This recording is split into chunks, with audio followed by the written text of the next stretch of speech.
One of the most famous Jewish teachings seems simple. In Leviticus, love your neighbor as yourself. Or in Rabbi Hillel's version, what is hateful to you, do not do to another. You do not have to be Jewish to follow this rule, and it appears in other religious and ethical traditions. The Tao Te Ching says, love the world as your own self, then you can truly care for all things. Immanuel Kant's categorical imperative is to always treat people as an end in themselves and never as a means. The basic concept of love your neighbor is empathy, using your own standard of self-care to then care for others. Love your neighbor is the basis for human rights, the idea that all people have similar needs and desires and potential. The tricky part is, who counts as your neighbor? Who is a full human being worthy of regard, protection, consideration, respect? And who is less than a full neighbor? Who lands within my orbit of concern and who is outside? If there is an us, must there be a them? The unthinkable has become very thinkable. In rapid succession, we have experienced multiple politically motivated murders in America. There were 2 real attempts to shoot candidate Trump in summer of 2024. Luigi Mangione gunned down a healthcare executive in New York City last December, and some people cheered that murder. 2 Democratic Minnesota state legislators and their spouses were shot in their homes this June. Also in June, American Jewish seniors demonstrating for Israeli hostages in Colorado were attacked with fire, killing an 82-year-old woman. The month before that, 2 young adults leaving a program on Israeli-Arab coexistence were shot and murdered outside the Jewish Museum in Washington, D.C. And just a few weeks ago, commentator Charlie Kirk was very publicly murdered on a college campus. We have heard Israeli government officials and the American president speak openly about mass expulsion of Gaza Palestinians, even appalling calls for mass murder in bloody revenge for the massacre of Israelis on October 7th. Masked agents have seized people on American streets simply because they, quote, fit the description of color and language. Ethnic nationalism and Christian nationalism seem stronger than ever. It's not just America first, it's Poland first, and Hungary first, and China first, and Israel first, and. But was this really unthinkable? We have seen it before. In 2017, 4 people, including Representative Steve Scalise, were shot at the Republican congressional softball team practice. In 2015, a South Carolina state representative was killed in the Charleston church shooting. In 2011, Democratic Representative Gabby Giffords was shot in the head and lived by chance, while 6 others, including a federal judge, were killed. Economic dislocation, fear of the present and future, suspicion of our enemies, nativist fervor, the realities of the human condition have not changed, as much as we like to think that AI and the internet have made a new world. If anything, they are reinforcing tribalism and conspiracy theories. It has been said that history does not repeat itself, but sometimes it rhymes. This is not the first time we have seen humanity raise barriers between nations and peoples. We might prefer that they lower barriers and bridge differences, but that is not always the course of history. Jewish history has experienced many periods of stability, fruitful thriving, creative interaction with surrounding cultures. The Jews have also seen many episodes where we were the outsiders, the non-neighbor, the less than, to be targeted or even killed. My theme for these high holidays is, here we go again. For Jews with historical memory, for humans who know what humans are capable of, here we go again sounds very ominous. I am generally not a pessimist, except for predicting sports results. For sports, I would rather prepare for the worst and be pleasantly surprised by a win. Detroit fans and Chicago fans have been similarly hardened by experience. Since I do not bet, the stakes for winning or losing are pretty low. For most of the rest of life, political dynamics, peace, and war, I draw on the wisdom of poet Wendell Berry's The Peace of Wild Things, where he learns from animals who, quote, do not tax their lives with forethought of grief. We can make our lives miserable, waiting for things to happen, terrible things that may never come to pass. Better to live for now. Better to live in the chance that things will get better. I prefer that to doom and gloom all the time, every day. As important as hope is, we also need to face reality beyond spin and desire. This summer, I thought about creating a series of social media posts or TikTok videos called What I'm Mad About Today.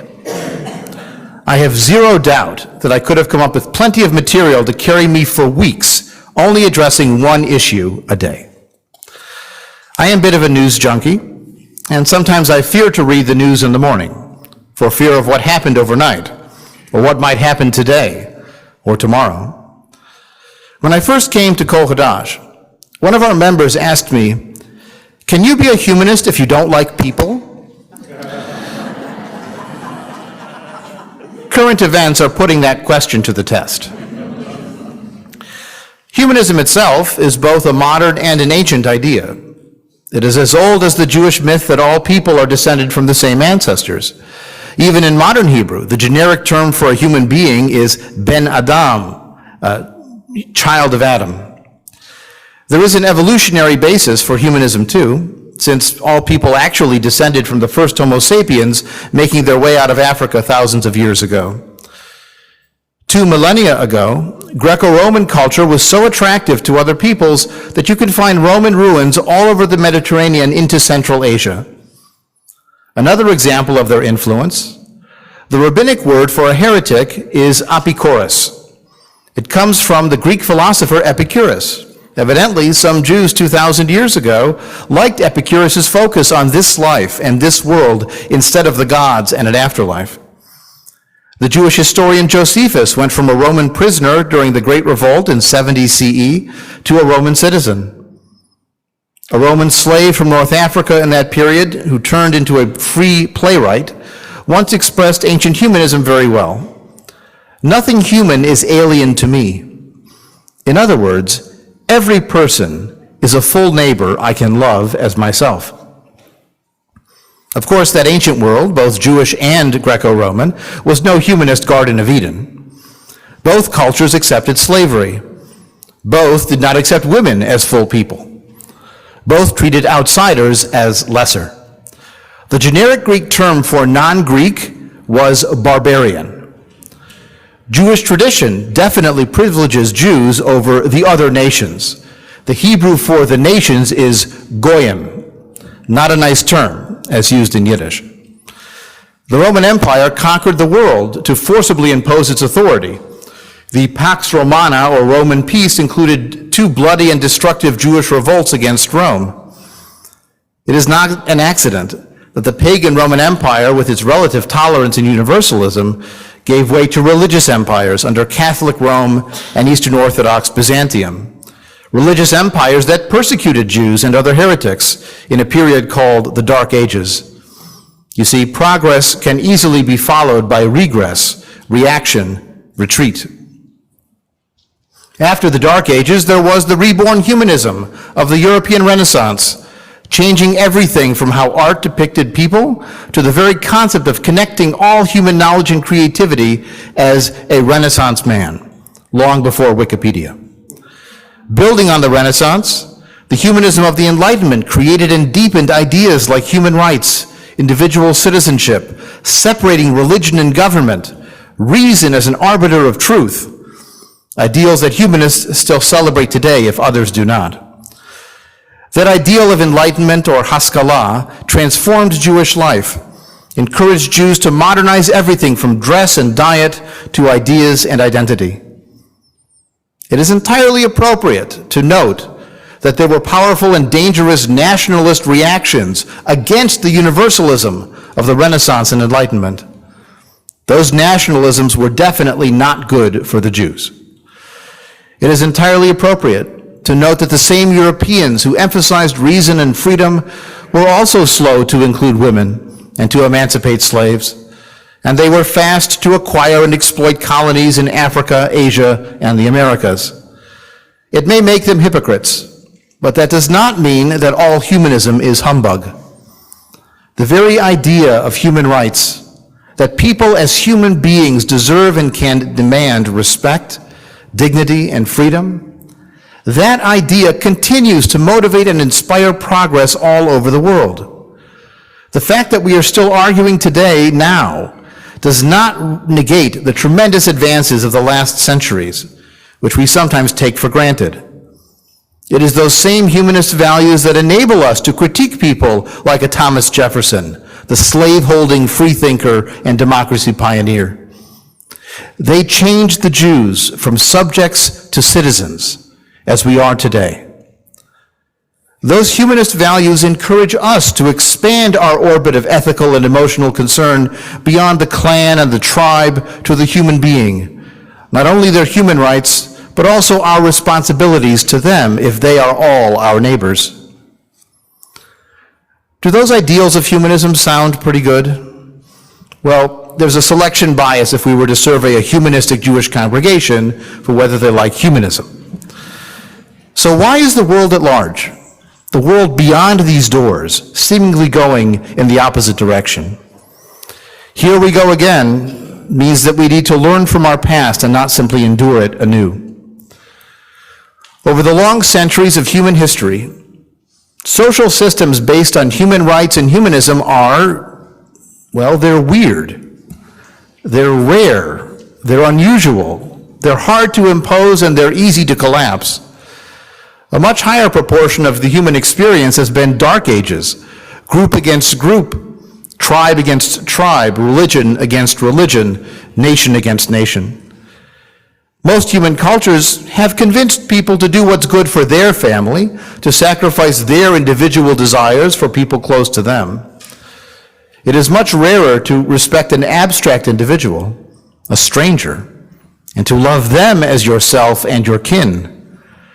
It is even more rare to find full respect for the humanity and dignity of the others, the rival tribe, the foreign nation. The Torah commands us many times to care for the ger, the stranger or resident alien, because we were allegedly strangers in the land of Egypt. We Jews have experienced these values from others in Jewish history. After the expulsion of Jews from Spain in 1492, the Ottoman Empire welcomed in thousands and was a haven for 400 years. In the United States, the Hebrew Immigrant Aid Society was founded in 1881 to help Jewish immigrants. And today, HIAS is Jews helping other immigrants from other backgrounds become American. Immigration, compassion, Jews have seen it and enacted it before. We also know that the Torah commands the extermination of rival nations in the land of Canaan, lest they tempt the Jews with foreign gods and foreign women who would pollute the, quote, holy seed. The Torah often describes the Hebrews as a chosen people above the other nations, as we heard in the song at the sea. Chauvinism, ethnic exclusion, rivalry, and hatred, the Jews have experienced those from others also.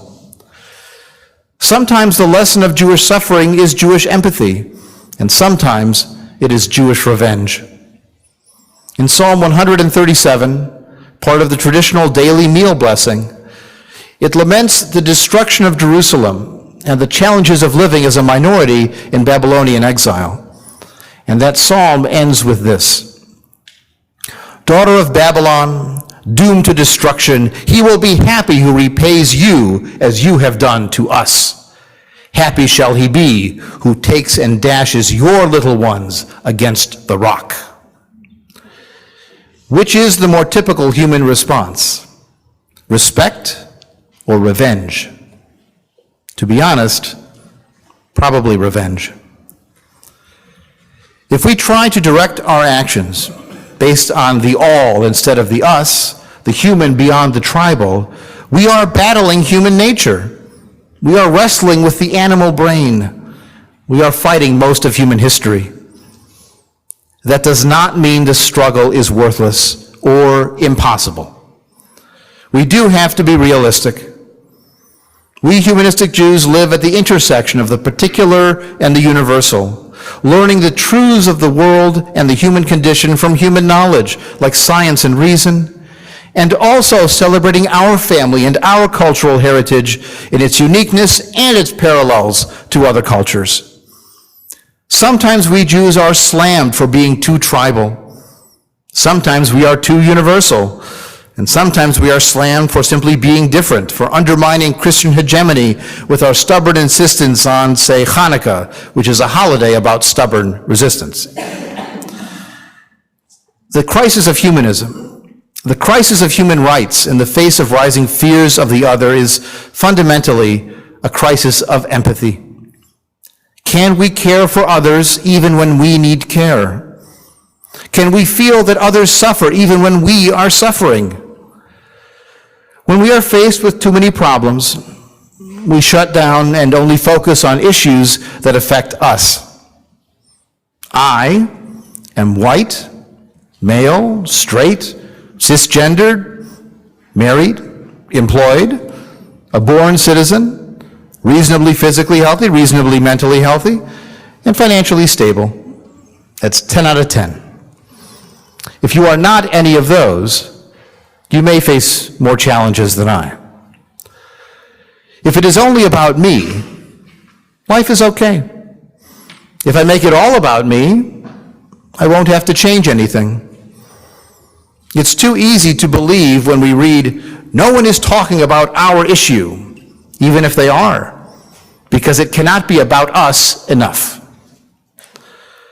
Hardest of all, in this crisis of empathy, what if others on the other side, our opponents, even our enemies, what if they are also suffering? What if a neutral observer has some empathy for them too?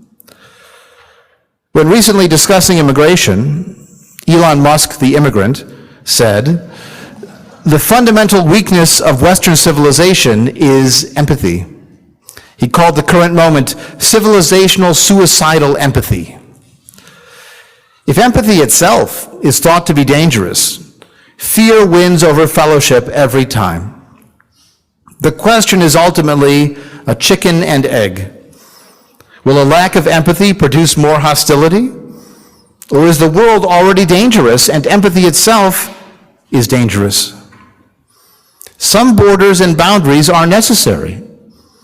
We argue over how high the walls and how wide the doors should be. Even people who cheered Mangioni's murder of that healthcare CEO or who cheered Hamas's attacks on October 7th, they claim empathy for their group to justify cruelty to others. On a global human level, starving Israeli hostages are just as starving Gaza civilians or starving Palestinian security prisoners in Israel.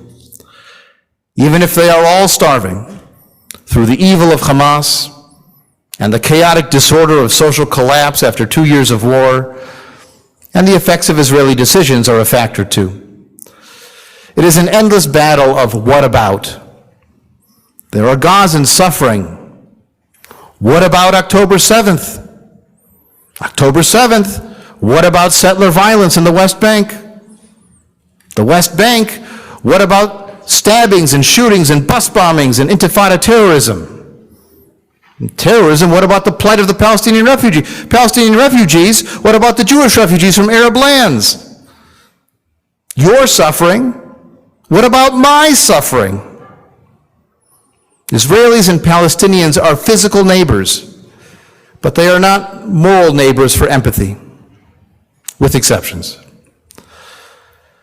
Multilateral democracy, international institutions making peace, they are all built on a foundation of empathy that is fast eroding.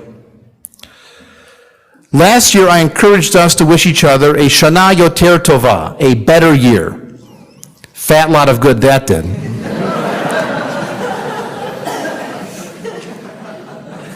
We know that wishing and hoping and praying expresses intent, but wishing and hoping alone do not change the world.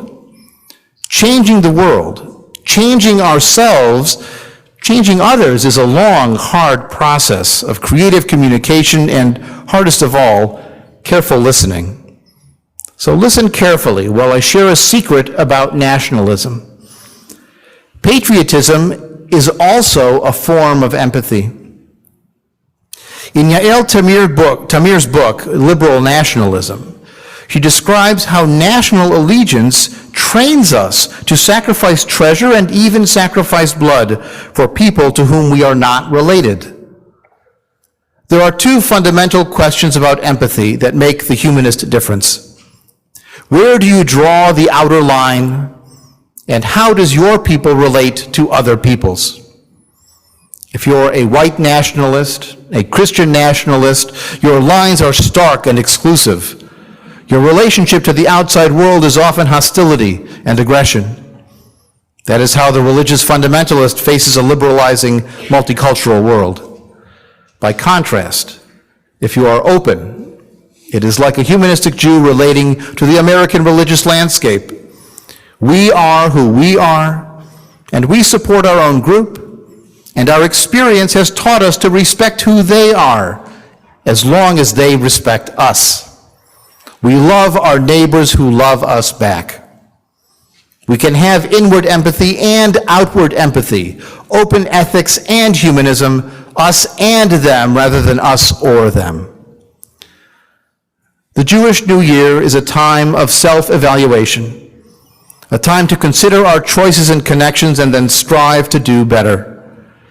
If we cannot promise a better year, we can work on being better people. We turn to that question of inward empathy among the Jewish people or Jewish peoples tomorrow morning. But for now, I leave you with this open question. How do you balance inward empathy for us, whichever us it may be, and outward empathy for them?